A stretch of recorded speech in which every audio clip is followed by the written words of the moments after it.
এই প্রতিষ্ঠা বার্ষিকী উপলক্ষে এবং 11 বছর শেষ করে 12 বছর পদার্পণ করলো। এসএ টিভিকে স্বাগত। আমরা কথা শুনলাম, অত্যন্ত সুন্দর কথা বলেছেন। আমি মনে করি সাংবাদিকতা একটি সাহসী পেশা এবং যার যা নিজের থেকে এটা কিন্তু কর্ম পরিচালনা করলে সঠিক যেটা মনে হবে সে কিন্তু দাঁড়াতে পারবে। সে যে যত মজবুত, যে যত বস্তুনিষ্ঠ সংবাদ পরিবেশন করতে পারবে তার দিকে নজর সবসময় থাকবে।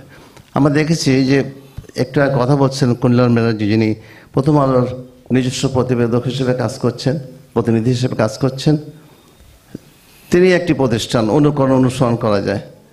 অনেক সিনিয়র সাংবাদিক আছেন, আমার পাশে আছেন সময় টিভির আমাদের বাপ্পি ভাই, কামরুজ্জামান ভাই, অনেক সিনিয়র আছেন, আব্দুল জলিল ভাই সহ যমুনা টিভির প্রতিনিধি এবং বরুণ ব্যানার্জি 71 টিভির যারা এখানে আছেন অল্প সংখ্যক হলো আমি মনে করি অনেক মর্যাদাবান এবং সম্মানের। আর আমরা যদি কোনো কাজ করি সে কাজটি বৃথা হবে না যদি সেখানে সঠিক দিক নির্দেশনা থাকে, সেই সাহসের সাথে কাজ করতে পারে। ভাই বলছিলেন যে ব্যবসায়ীদের কথা, আসলে ব্যবসা কিন্তু কি বলে মর্যাদার ব্যবসাটাই, কিন্তু যদি সেটাকে সামনে রেখে করতে পারি, নিয়মেও করতে পারি, তাহলে এখানে ব্যবসা করতেও কিন্তু সে পরকালও সুন্দর হতে পারবে, দুনিয়াও সুন্দর পাবে। তার ওটা নীতি নির্ধারণ আছে, নীতিগত বিষয়ও থাকে। কিন্তু বিবেকের বাইরে যদি কেউ কাজ করে, আমি কিনলাম এত টাকা, রমজান মাসে বিক্রি করবো এত টাকায় নিয়ে যদি করে ফেলি, তাহলে তো আল্লাহ পাক তো অন্তরের খবরও রাখেন। সেই জন্য সেই জায়গায় তো সমস্যা হয়ে যাবে। আমরা অনেক কঠিন অবস্থার মধ্যে চলি, অনেক মানুষ কাজ করে আমাদের প্রতিষ্ঠানে, প্রায় 300-এরও অধিক মানুষ আমার এখানে কাজ করছে। কিন্তু আমরা কিন্তু কষ্ট করে চালাচ্ছি, বেতন কিন্তু সময় মতো দিয়ে দেওয়ার চেষ্টা করি।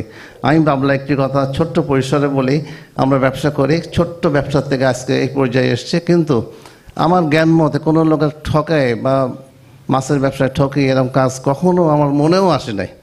এইভাবে চলে আসছে, আল্লাহ পাক কিন্তু এই পর্যায়ে নিয়ে এসছে।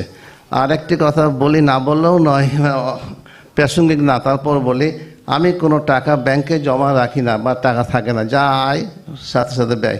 কিন্তু লোকজনের বেতন পাচ্ছে, চলছে, প্রতিষ্ঠান চলছে, প্রতিষ্ঠান বাড়তেছে, কিন্তু কোনো জমাই রাখার নিয়ত নেই যে কালকে কি খাবো এটার জন্য একটু কিছু টাকা রেখে দিই ব্যাংকে, এরকম কখন নিয়ত হয়নি। ছোটোবেলাও ছিল না, এখনও নাই, এরকম একটা বিষয় থাকে। তারপর সৎভাবে থাকে। আমি মনে করি সেদিন একটি ঘটনা, আমি সাংবাদিক না, আমার কাছে একটা প্রতিবেশী ফোন করে বললো, ভাই আমাদের প্রতিবেশী ঠিক না, থাকে আমাদের কাছাকাছি, সে বাইরের জেলার মানুষ, আমার মা মারা গেছে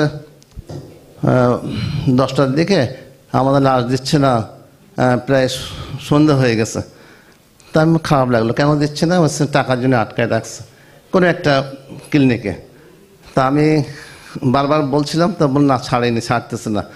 অনেক সময় পরে আমার কি আর খেয়াল হলো, আমি আমার সাথে একজন ছিল, বললাম তুমি ভিডিওটা অন করে রাখবা। আমি আস্তে আস্তে একটু মেজাজেই উঠলাম, কি কোথায় দেখি কোন জায়গায় আপনাদের ঘটনা, আস্তে আস্তে গিয়ে দেখো ওই জায়গায় সবাই সাথে সাথে আসলো ওদের লোকজন। তো কী হয়েছে এখানে এটা আটকে রাখছেন কেন? তা বলছি যে বসেন। আমি বসেন না, এটা বলেন কী অবস্থা, দেখি মুখ দেখি, সত্যি সত্যি ওর মায়ের, গরিব মানুষ নিতে পারছে না, আটকে রাখছে। তখন আমি আস্তে আস্তে ওদের প্রতিনিধির সাথে কথা বললাম, ভিডিও বন্ধ করে না, ভিডিও চলো কথা বলি। যাই হোক, আমি একটা সাহসের সাথে কথা বলেছি, সেটা কাজ হয়েছে। যে দেখেন টাকা আটকে রাখলে আগামীকালকেও যদি আসে তাও টাকা দিয়ে ছাড়াতে পারবেন না, যে অবস্থা কাজে আপনি আটকে রাখতে পারবেন। আর এই খবর যে বাইরে যায় তাহলে সমস্যায় পড়ে যাবেন, বিভিন্নভাবে আটকে যাবেন আপনি। তার কাজে যদি মনে করেন যে হ্যাঁ দিতে পারবে তাহলে রেখে দেন, কিন্তু ভালো ফল হবে না, কিন্তু এটা দিতে পারবে না বলে আমার মনে হয়েছে ওদের অবস্থা, আপনি লাস্টটা ছেড়ে দিলে ভালো হয়। কিন্তু তারা কথা শুনেছে, দিয়েছে। তো এই যে ছোট্ট একটা কাজ, নিজে বিবেকের কাজ করলাম, এটা কিন্তু ভালো লেগেছে। এটা আপনাদের কিন্তু অনেক বড় দায়িত্ব, অনেক বড় সাইনবোর্ড, অনেক কিছুই আছে। এইভাবে যদি আপনি কাজ করেন, সততার সাথে কাজ করেন, ইনশাল্লাহ আমি মনে করি উপরওয়ালা সৃষ্টিকর্তা আল্লাহ পাকের সাহায্য সবসময় সাথে থাকবে। যে কোনো কাজে ভালো কাজ মনে করবেন, সেখানে ঝাঁপিয়ে পড়তে হবে। সাহস সাথে আপনার সাথে সবাই যোগ দেবে। দাদা যে কথা বললেন, অসহায়তার কথা বললেন, এটা অনেক কষ্টের। তারপরও দাদা কিন্তু মানে নরম হয়নি, বা ছিল, দৃঢ়তার সাথে ছিল। তা আমরা সবাই এক থাকবে, এক হলে আমাদের প্রতিষ্ঠান প্রেস ক্লাবে হবে সব প্রোগ্রামগুলো। আমরা কেন এক থাকতে পারি না? এক থাকার চেষ্টা করি, নিশ্চয়ই চেষ্টা করলে হবে। যাদের উদ্দেশ্য আছে ভিন্ন রকম, তারা চায় যে ডিভাইডেড করে রাখুক। আমরা মনে করি যে এক হয়ে থাকলে শক্তি মজবুত হবে এবং সারা দেশের মধ্যেও একটা সাতক্ষীরা প্রেস ক্লাব একটা সুনামের সাথে এগিয়ে যাবে। আমরা এসএসটিভিকে ধন্যবাদ জানাই। শাহিন গোলদার সাহেব উনি অত্যন্ত বিনয়ের সাথে কাজ করে এবং দেশ মাটি মানুষের কথা বলে, কাজে করে, স্বাধীনতার কথা বলেন এবং আমাদের সমস্যা, উন্নয়ন, কৃষি, মৎস্য সব বিষয়ে উনি কাজ করেন। আমরা মনে করি যে সাতক্ষীরা জেলা সম্ভাবনাময় জেলা, এখানে পর্যটনের বিষয়টা একটু দেখার দরকার আপনাদের লেখনের মাধ্যমে, যাতে নিরাপত্তা এবং যোগাযোগ ব্যবস্থা সুন্দর হয় এবং ইকোনমিক জোন মাননীয় প্রধানমন্ত্রী ডিক্লেয়ার দিয়েছেন, সেটার কার্যক্রম যাতে এগিয়ে যায় সে বিষয়ে লক্ষ্য রাখা এবং সর্বোপরি সাতক্ষীরার উন্নয়নে যেন আমরা সকলে কাজ করতে পারি। এই আজকে এসএসটিভির শুভ জন্মদিনে দাঁড়িয়ে এই কথাটি বললাম, আপনাদের মাধ্যমে লেখনের মাধ্যমে যেন কাজ এগিয়ে যায়।